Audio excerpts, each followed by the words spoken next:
প্রকৃত ক্ষতিগ্রস্তদের মধ্যে আর্থিক সহায়তা ও ত্রাণ প্রদান করতে হবে। আমরা আরো দাবি জানাচ্ছি, চলে একেবারে ভেঙে পড়া রাস্তাঘাট, বিদ্যুৎ পরিষেবা ও পানীয় জল সরবরাহ ব্যবস্থাপনাকে পুনরায় সচল করতে আমাদের এই আজকের স্বার্থক দাবির মধ্যে পঞ্চম দাবিটি হল এই ভয়াবহ বন্যায় রাজ্যের প্রায়।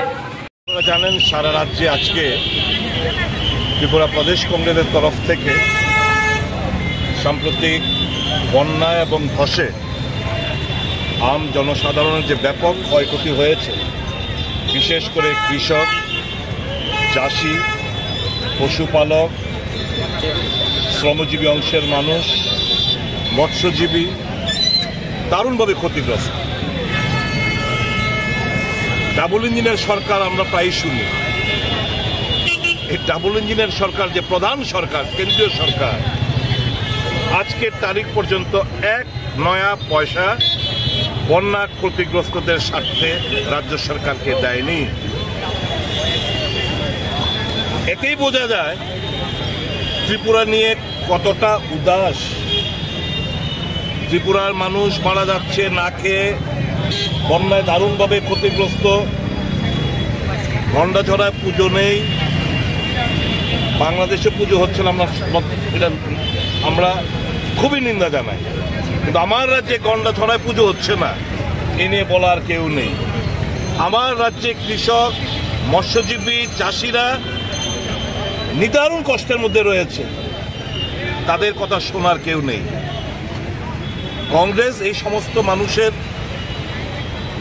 তাদের মনের ভাবাবেগকে পুঁজি করে আমরা কর্মসূচি হাতে নিয়েছি।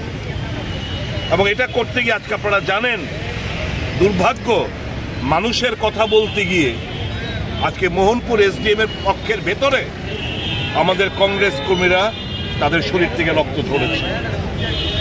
8-9 জন ইনজিওর্ড, ব্যাডলি ইনজিওর্ড, এরা হাসপাতালে গেছে, আইজিএম হাসপাতাল। গুন্ডারা, হারমাত বাহিনীরা মোহনপুরের সংঘবদ্ধ হামলা চালিয়েছে এসডিএম অফিস কক্ষের ভেতরে।